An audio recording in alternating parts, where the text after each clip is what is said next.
Let me start with a strong statement. It is impossible to forecast the future, and it is foolish to try to do so. I'm sure you have evidence of this in your personal professional life. Let me show you some piece of my evidence.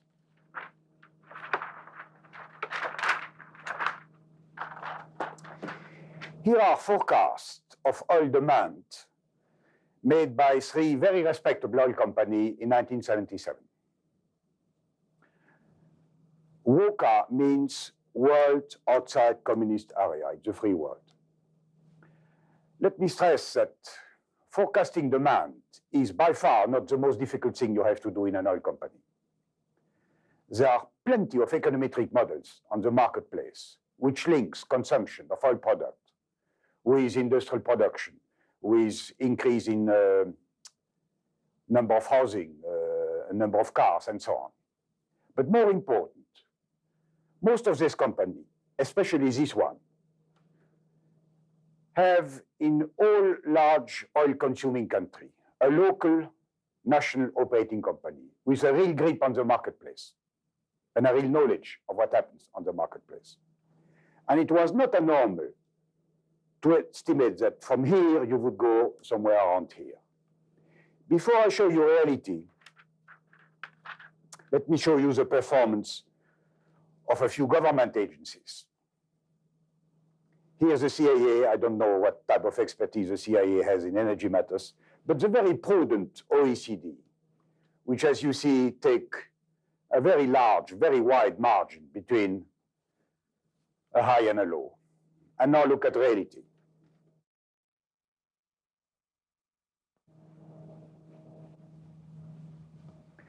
An investment which have been taken here against this background are now wreckages.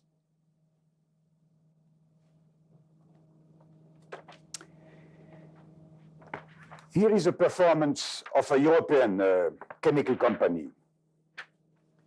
It's one of the three major German companies, very serious company, anticipating ethylene consumption in Europe. And it's always a 5-year forecast, a 5-year outlook. This is the one which was taken in October 75, then 76, 78, 79. We call this the moving sands phenomena. And this is very important because put yourself in the shoes of a manager. He's getting the most recent outlook for the future. And he knows from past experience that next year it's going to change completely. And then planning becomes a kind of dead religion, a kind of pure ritual in which nobody believes in it. By the way, look at reality. Instead of the forecast, here reality. Don't think that oil or chemical companies are particularly bad at making forecasts. I would like to show you now the performance of the most brilliant team of economists. Certainly no company could afford a team of economists of such a quality. Probably no single government could do so. It is a team of OECD economists, which, as you know, twice a year make projection of the rate of increase of gross national product of their member country. And there are two very important lessons which I would like to draw from this. The forecast is in red, and the reality is in black. It's the forecast which is published in December for next year. So it's made in October. It's the ideal case for next year where everything practically is played out. Two important observations. Look, most of the time, forecasts are quite good. And this is what makes forecasts so dangerous. If forecasts would be always wrong, you would really get rid of forecasts.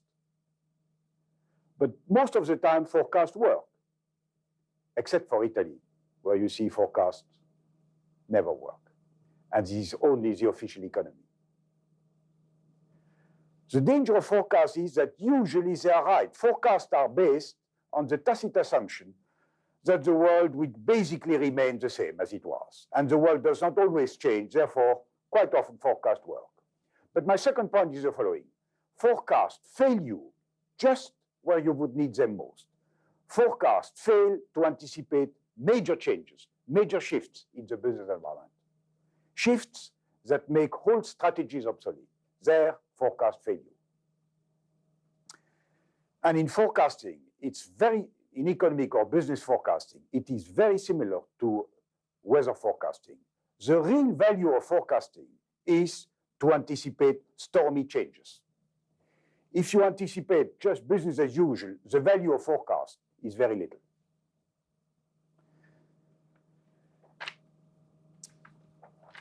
I like to collect little pieces of wisdom because from experience, I know now that the most important ingredient in planning is not econometrics. It's not technological forecasting. It's not system analysis. It is wisdom. This is an Arab proverb which says in one sentence more than I could say in half an hour. Those who foretell the future lie, even if they tell the truth. Even if they tell the truth. The most dangerous forecasters are those who have just been right. Because most probably they have been right for the wrong reason, and you are tempted to believe them.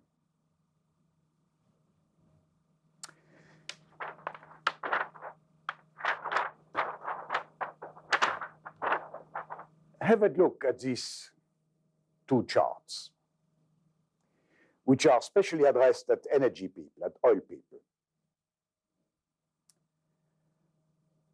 This was our traditional world of more of the same, an extraordinarily stable world where you see oil consumption has multiplied by 7 in less than 30 years. A world of stability, of practical predictability, where you could reasonably make forecasts. Now this is our new world, where you see first growth is stopped and we finish at a lower level than we started 15 years ago. And there is great temptation for managers who have formed their skill during this rather stable period to use the same skill in this period. And this is dramatic.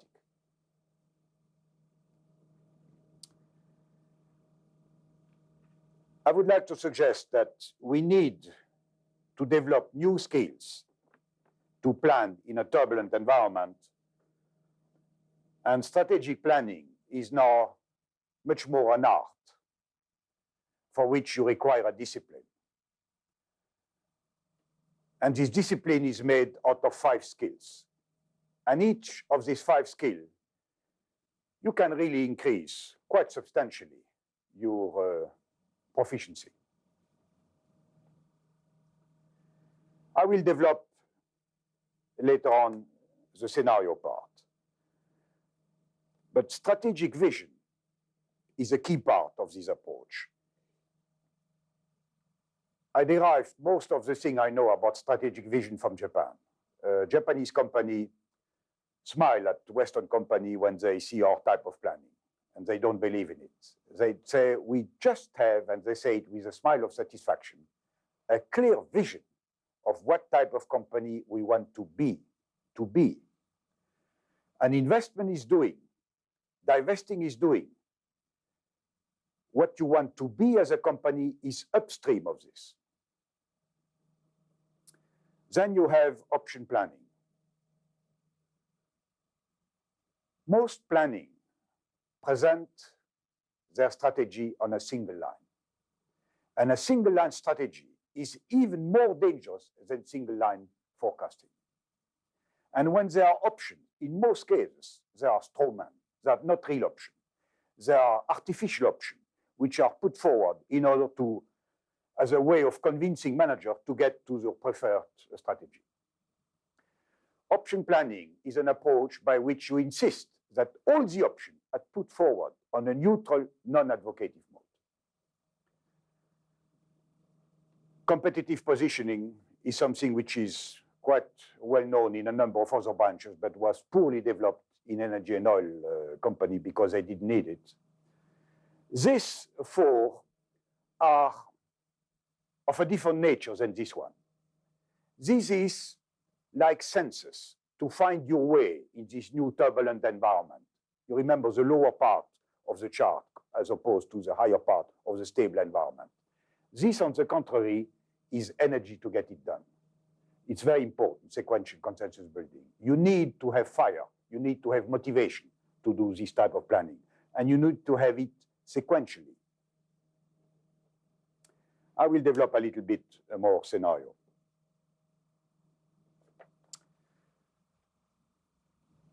I started by saying that it is foolish to try to forecast the future. At the same time, an oil company needs to form a clear view of the future. There are few industries where the need is so high. Look, I'm not a fanatic of planning.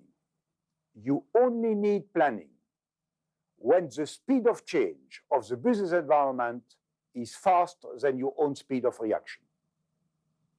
If you can react quickly, you don't need planning. I met recently the man in charge of planning for the Deutsche Wehrmacht, or what has succeeded to the Wehrmacht, and they plan for everything 15 years ahead. This is a monster. It's a type of thing what not to do. But in oil, we have to plan because most of our investments are front-end loaded, and most of our returns come far ahead. So we need to form a clear view of the future. How do I reconcile the fact that it is foolish to try to forecast the future and the fact with the other fact that an oil company needs to form a clear view of the future? This will be largely the topic of my talk. I should qualify what I said. It is impossible to forecast the future unless it is predetermined. The concept of predetermined is so essential, so fundamental in our approach that I would like to take a comparison to be sure to put my point across. Would you remember having seen at your television screen 3 years ago heavy floods in India, which killed hundreds of people around the Ganges? I happen to know the Ganges pretty well, from spring to Mars. It's an extraordinary river.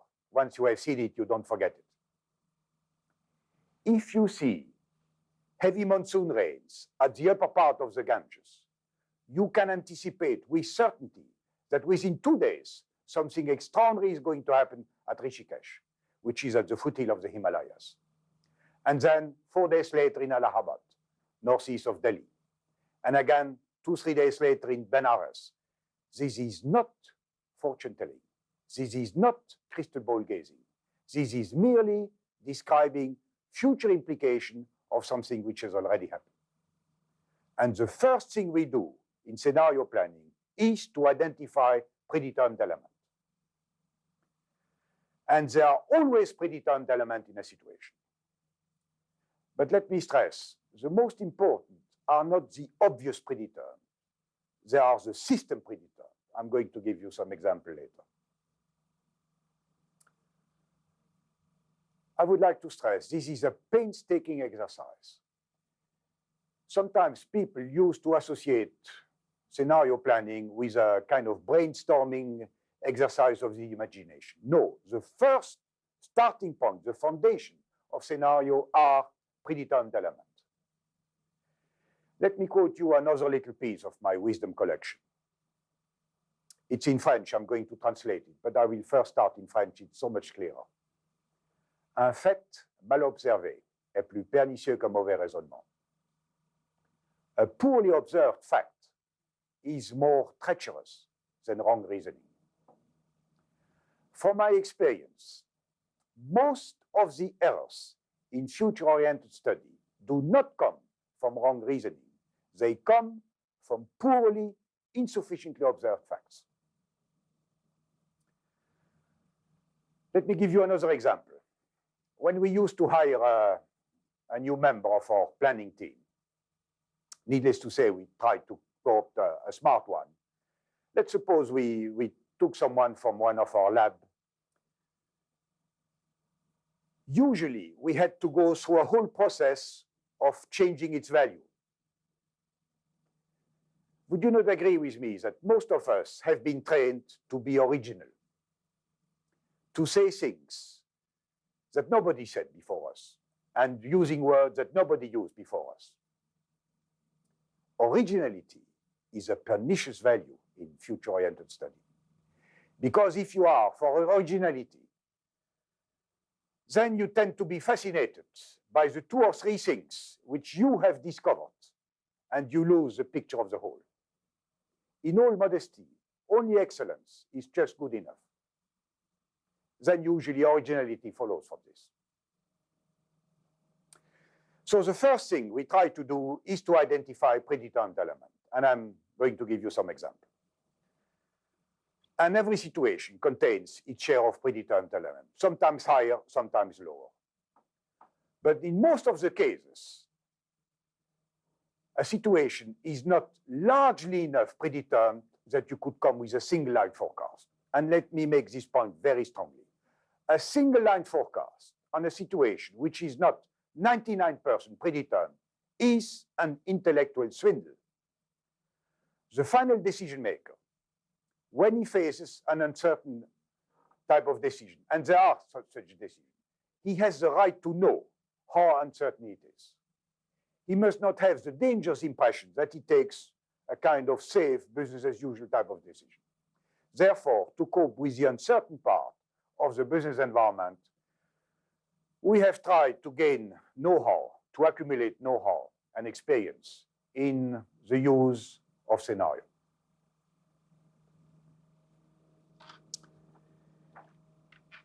Scenario is a very popular word now. It's difficult to spend half an hour with any planner without him using the word scenario. We use scenario in a variety of senses. We use first-generation scenario, exploratory scenario, archetype scenario, decision scenario. When I was at Harvard, I saw a number of companies telling me around the same story. We understand that at Shell you have used scenario and you were satisfied. We also use scenario. And then the story which follows are variation on the same theme. Either our manager asked very strongly, which is the most likely of your scenario? Or the discussion was frustrating and was adjourned at next month, and next month never came. Let me give you a few examples of what scenarios are not.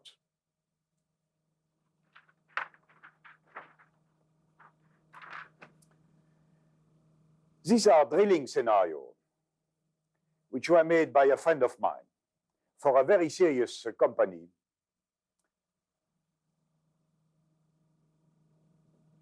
And it's really a textbook example of what scenario should not be. First, by design, never have this type of design, where you have 3 scenarios, a variation around the same theme, because then people will choose the middle one as a main, as a kind of baseline, and just the 2 extreme as a kind of high and low, and you lose totally the advantage of a scenario approach.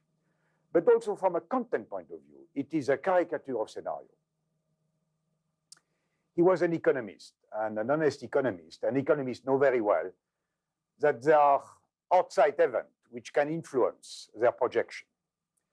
So scenario 1 was a scenario where the context was quite favorable. For instance, economic growth was quite high, demand for oil product was increasing. You would find really bonanza, which generate a certain enthusiasm in the profession. While scenario 3 was just the contrary. You had an adverse fiscal system, no bonanza, on the contrary, disappointing finding, and scenario 2 was something in between. In other terms, the focus was on the outcome. Now, let me show you reality, and you see why. Real scenarios are really based on an understanding of the force who drives the system, on the forces behind this outcome. These are 3 forecasts. These are not at all scenarios. For instance, on top of the normal drilling activity of oil company, you had a speculative drilling activity fueled by dentists and doctors at the time where inflation was still very high. Capital cost was low and you get tax exemption. When each of these three elements change, obviously the speculative activity collapsed.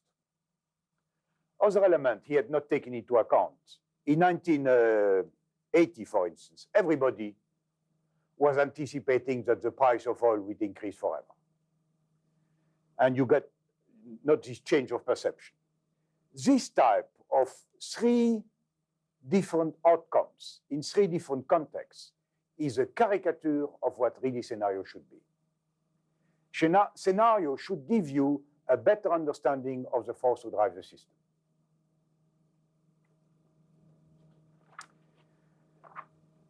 I would like now to draw on my own experience of what scenario should not be, to introduce a very important notion, which is a notion of first-generation scenario.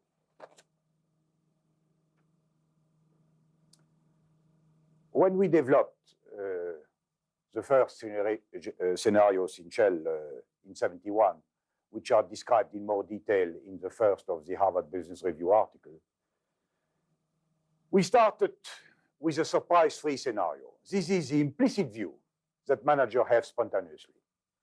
In my opinion, in my experience, this never happens now. But it's very, very critical to have it in your package. Because if all the scenarios are foreign to the view, the spontaneous view of managers, the whole process will look threatening.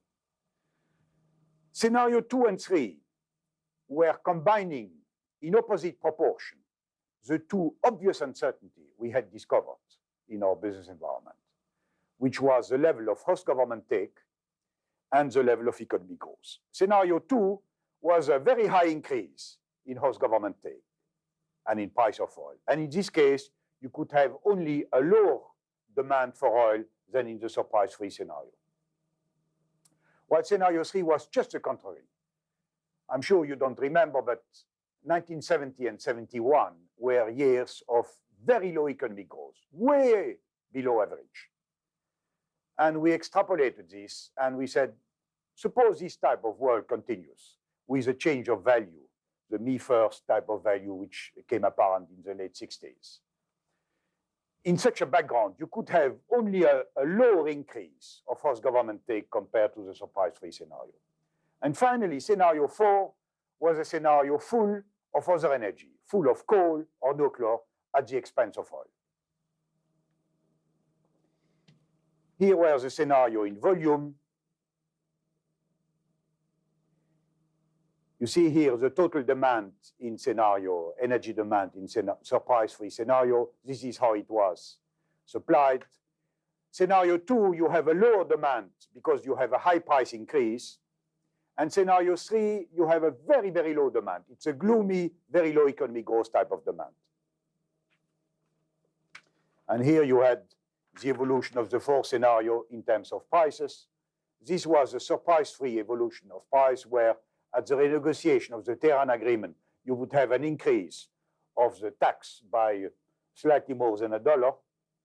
You see scenario 2 was a very high increase in taxation, up to nearly $5 in 1970, which makes some $8 in 1973 money. While on the contrary, in the gloomy, low economic growth scenario 3, it was even lower as increase than in the surprise-free scenario. What I want to stress, these four scenarios are really textbook scenario. What normal textbook tell you that scenario should be. They explored a very wide span of the possible future, and each scenario was really consistent. I showed you here just a few figures, but they were fully developed and fully consistent. When I showed this scenario to our managing directors, I could not see the beginning of a sparkle of interest in their eyes. Not the beginning of a spark. There were 7 managing directors. 3 of them were actively looking for a different system from our mechanical traditional unified planning machinery. The other 4 were rather indifferent. Even in these three, I could see no interest at all. Why? For a very clear reason. On those type of scenario, you cannot take any decision.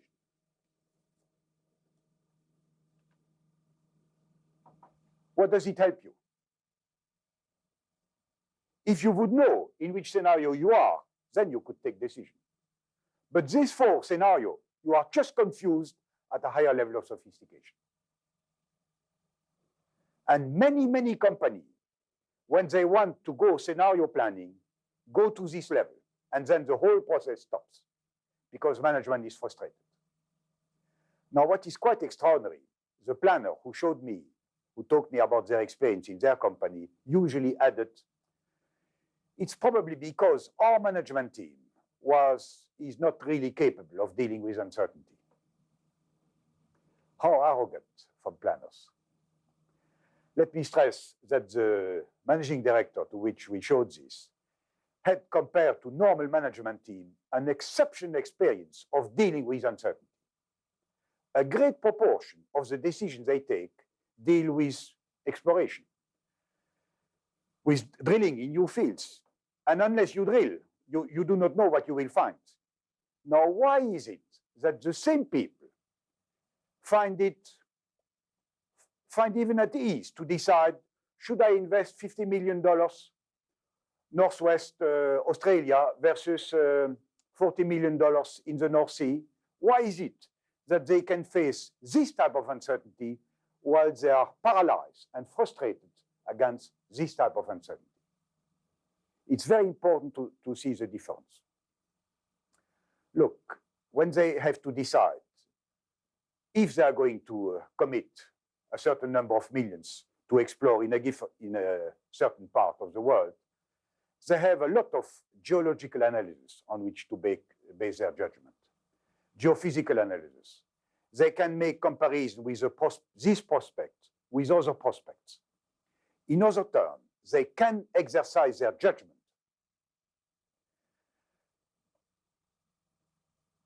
My experience is that managers of large, well-managed company, I mean the top manager, have been lifted to their jobs largely because of their good judgment. And they know it. And they identify with this quality. And when they cannot exercise their judgment, they are really frustrated. And they adjourn the session, and they do not want to know anything about scenario. And this type of scenario does not permit them to exercise their judgment.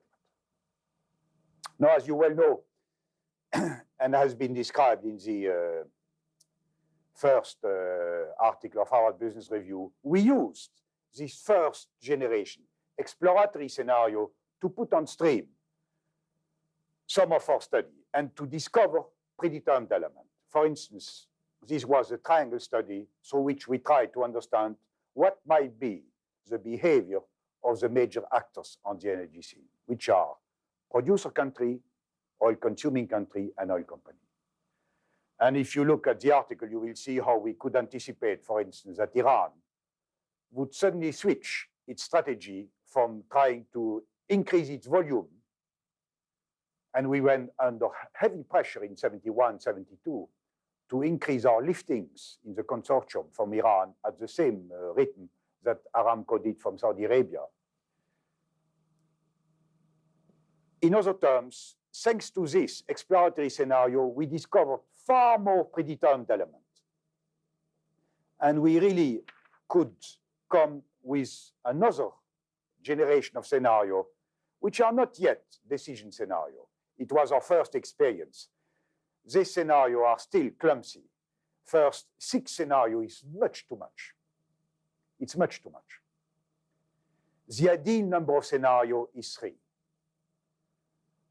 The surprise-free scenario plus, and you show explicitly how fragile it is and why it is fragile. If you cannot show it, then you do not need scenarios. Usually you can show it. And then you have 2 real scenarios, which put light on the key critical uncertainty. 6 scenario is far too much.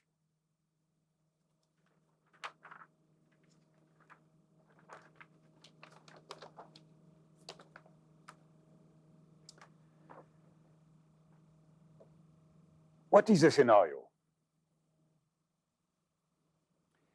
It is not merely an alternative future. It is not merely the price of oil could be $40 or could be $10. This is useless. Or a sensitivity test, you know, a baseline with a high and a low, or an interesting story of what could happen in the future. The emphasis is really on understanding how and why a situation develops.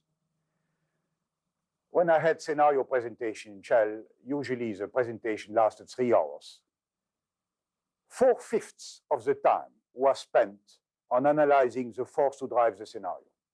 And the scenarios themselves could be exposed in 20 minutes. The key element was really understanding the force who were behind the outcome on which the scenario were focusing. It contains all the predetermined elements. I cannot stress it enough. Scenario is basically identifying the predetermined element. And only afterwards, you go to the imaginatory activity. It's not at all a type of brainstorming à la Herman Kahn. And when I mean all the predetermined element, I mean in 2 directions. First, most of the plan I have seen take into account 3 basic driving forces for change in the business environment, which are very important. Demographic change, economic change, and technological change. And if you analyze them well, you can derive a lot of implications. You can derive future supply, future demand, many times future cost, and often future prices. A Japanese company would devote more time to analyze competition than to analyze the business environment. Then you have political change. And again, the first article of Harvard Business Review illustrates how we analyzed producer country strategy and consumer country reaction in terms of their energy policy.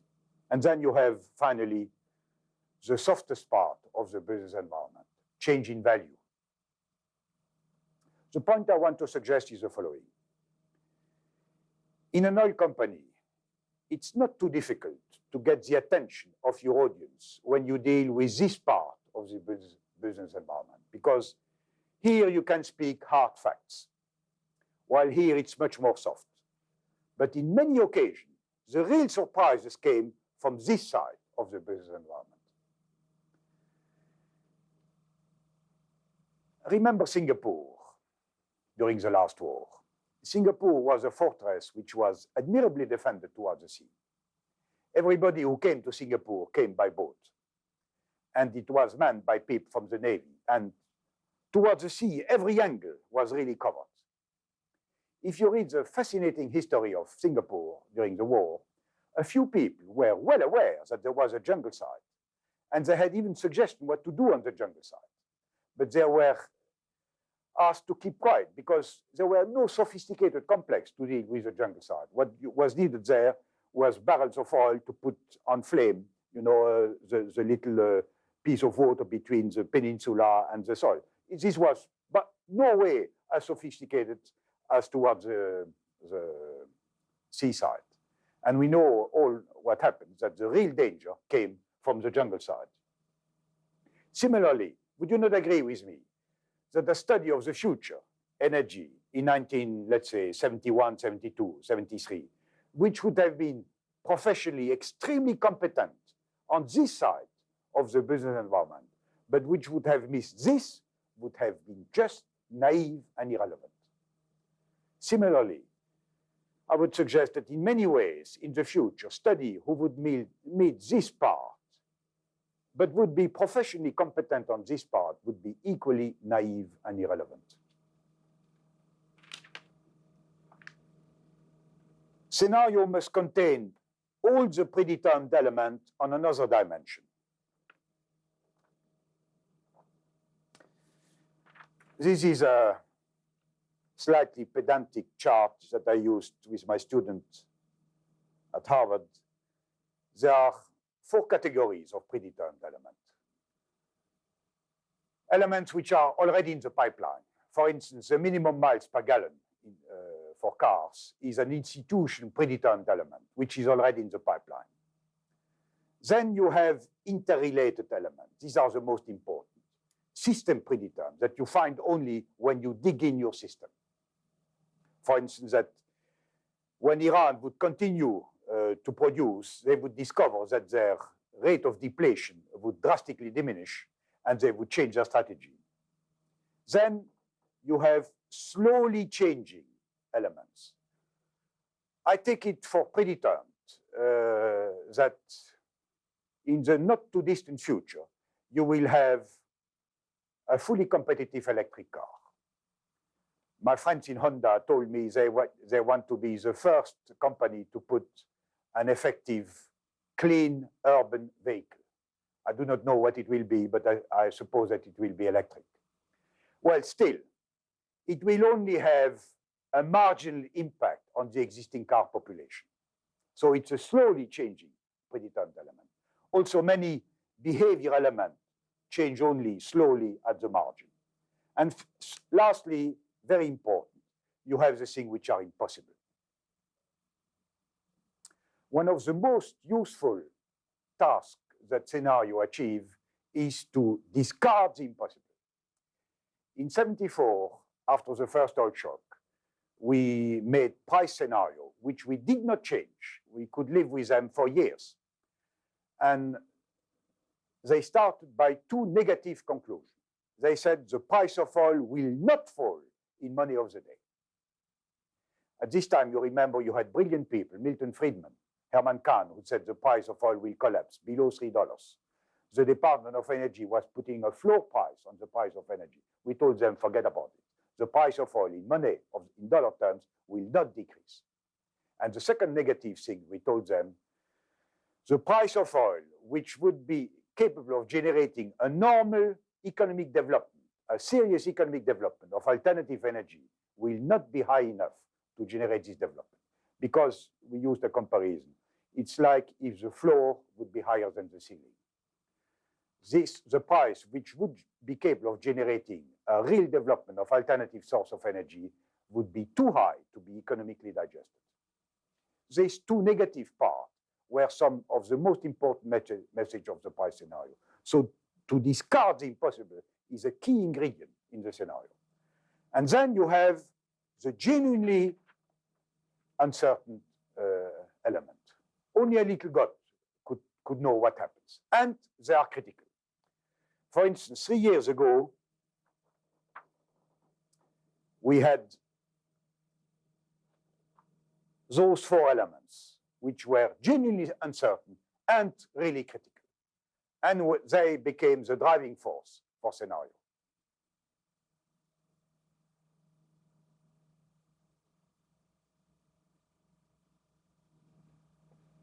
And finally, you have the accidental element, but highly significant. For instance, Khomeini will die. It's predetermined. But when he dies, he's totally accidental and highly significant.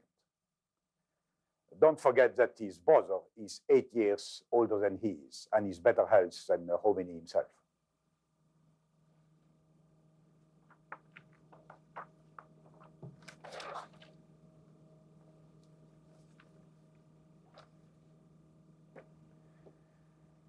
They analyze interlinkages and the dynamic. They focus on crucial uncertainty, what is really at stake, and here they are internalized. Now, I would like to tackle one of the most important parts of what I have to say on scenario. Either you will think this man is quite weird, or you will find what I'm going to say essential. I'm on the second category.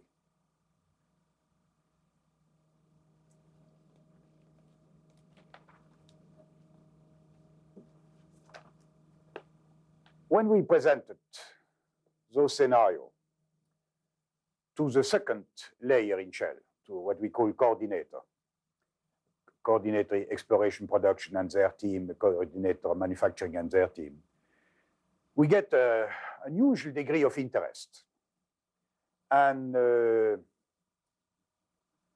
we had long sessions and even sometimes enthusiasm. People really were quite thrilled by this new approach compared to the previous UPM, which was characterized by an abundance of figures and number crunching. And so they really seemed to like it. And we got naively the impression that they would really act on it. We discovered after 3 months that a very small fraction only of the critical decision makers were really acting on those scenarios. They were capable of generating an intellectual interest, but not really action. Now, I'm sure what I'm going to say now does not apply to your company, but I can tell you it applies in all other companies. Usually, future-oriented studies have a very low effectiveness. In fact, I have difficulty to see any other example of study which have a final effectiveness as low as future-oriented study. And then sometimes a study which is not even good, which is quite mediocre in substance, has an out of proportion effectiveness. The first study of the Club of Rome, you remember the limits to growth, which in my opinion is a very mediocre study, had in fact quite an impact on the views of people. Why is it? What makes the difference between an effective study and a less effective study? I spent quite some time to try to find out, and I would like to develop one major point, which I got very strongly during a sabbatical I spent in Japan. It has to do with basic psychology of decision making. You and your neighbor, you have a mental model of the world in which you have to act. This mental model is based on your past experience and on the information you have internalized, you have digested. And when you have a decision to take, you confront different alternatives of behaving with this mental model. And when a man takes good decision, people say of such a man, he has a good judgment. In fact, he has largely a mental model which is a good match of the real world. We call this internalized model microcosm, as opposed to the real world macrocosm. I would like to suggest that unless you change the mental model of a decision maker, nothing is going to change. He may look interested, but his behavior will not be affected. The view of a company has on its business environment is finally maybe more important than its infrastructure of investment. During my sabbatical in Japan, I was working with Nippon Steel, the largest steel company in the world, very well managed. And I knew previously very well a French steel company, Usinor, which is also a very well managed company.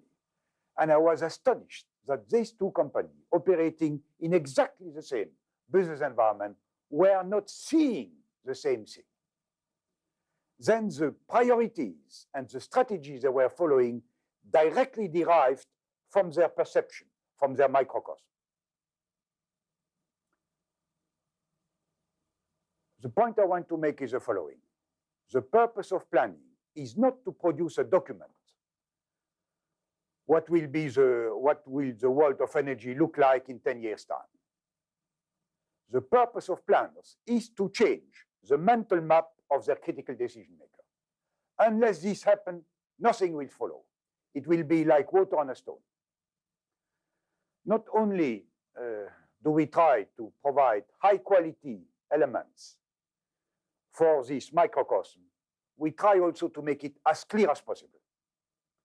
The difference between a decisive company and a company which is less so is largely that in the first case, the worldview, the mindset is clear, or it is fuzzy. This realization from wanting to produce a document which you will not be ashamed of later, let's say 5 years afterwards, when confronted with reality, which was my first target prior to this experience, with a new target, which was to change the image of reality in the head of the critical decision maker. This is a fundamental switch. It is a revolution in planning, which is as important as when a company switches from selling to marketing. And then, as you well know, we came with totally different picture. Instead of this, we had this type of picture, which is explained in the first article of Harvard Business Review, and this type of picture.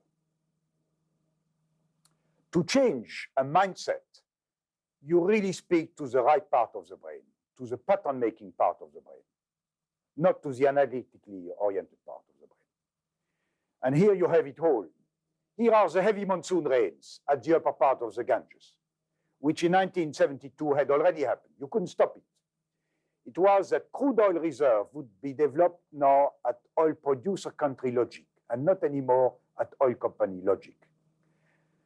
And the fact that you would have a scramble for oil between the 3 major oil importing countries. This had already happened. Plus 4 uniqueness in our industry compared to other industry, you would have this: price increase and insecurity of supply. And then with these 2 routes, you would have this type of evolution. And these 4 arrows were 4 major implications, which were beyond the normal thinking of our managers. You see, this is totally different from the number crunching figure type of approach of normal type of planning. Here is a definition of what scenarios are.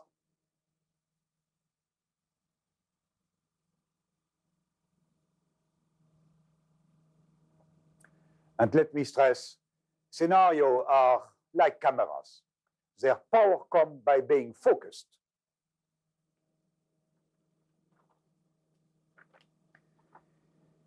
In the 2 articles of the Harvard Business Review, I described mainly global scenario, macro scenario.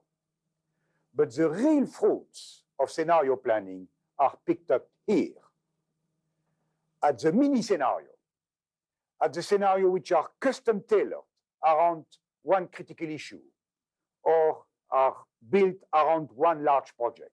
It is here that the great advantage of scenario planning, you see them. But you cannot develop specific mini scenario unless you have already global scenario.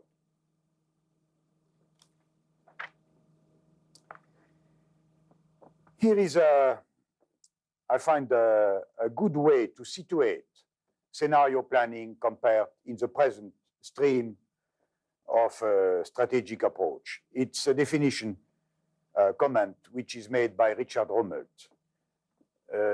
He's professor at the University of California. We invited him to sit at a 1-week seminar we had with planners of Shell worldwide, where we were discussing methodology. And after he heard, we asked him to say his impression. I take him out of his impression these things which I find very clear, and I let you read them.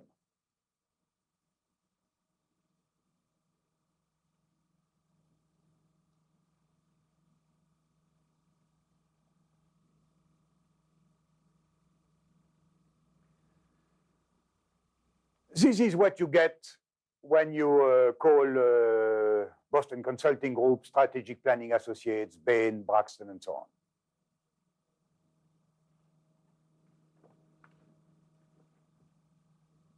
Can I show the...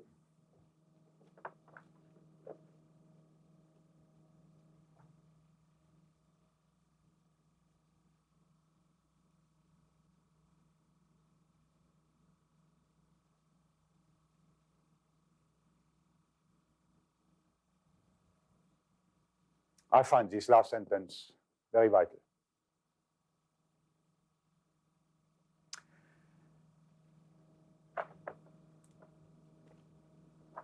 Let me say the same thing in my own words. Did you finish reading?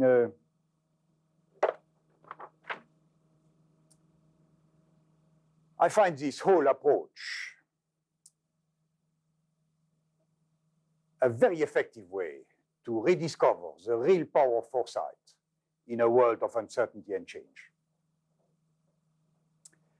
Let me just pick up a few points. It does not eliminate risk. You just cannot eliminate risk. But it gives you a much better understanding of the risk. And therefore, to your surprise, scenarios who focus on uncertainty and on risk, the result is that managers, contrary to be paralyzed, what you could expect naively, because they understand much better risk, are in fact capable of taking higher risk. It is also an extraordinary tool for reducing complexity. I did not develop this element because it's basically linked with strategic vision and scenario.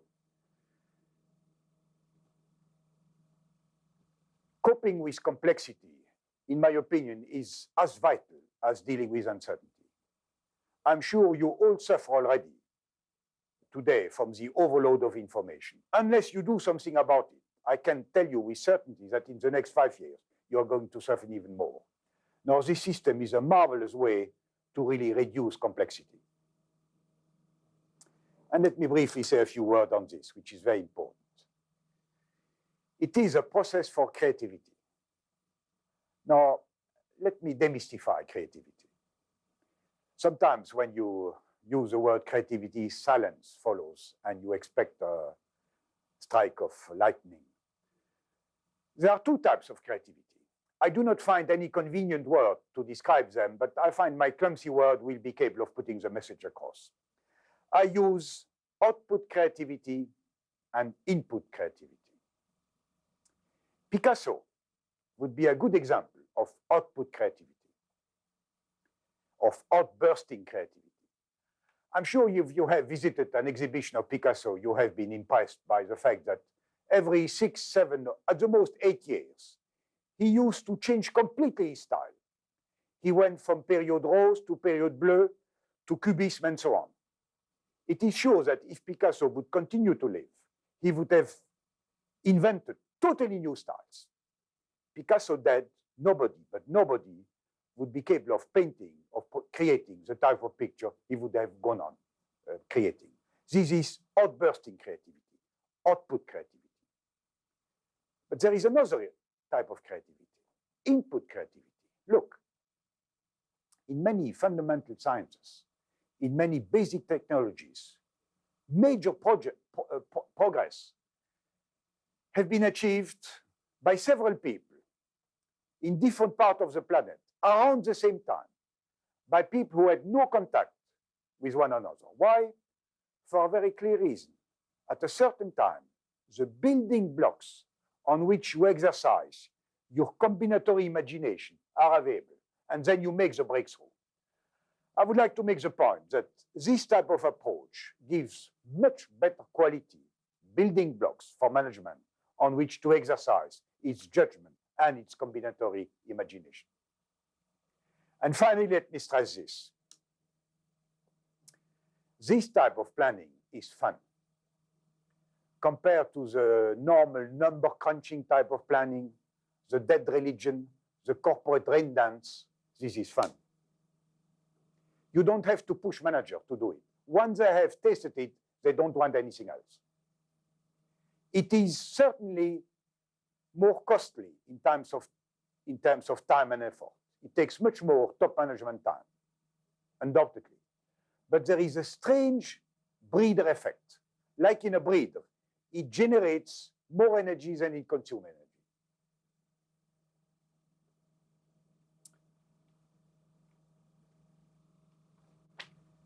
This is basically what I wanted to say as an introduction.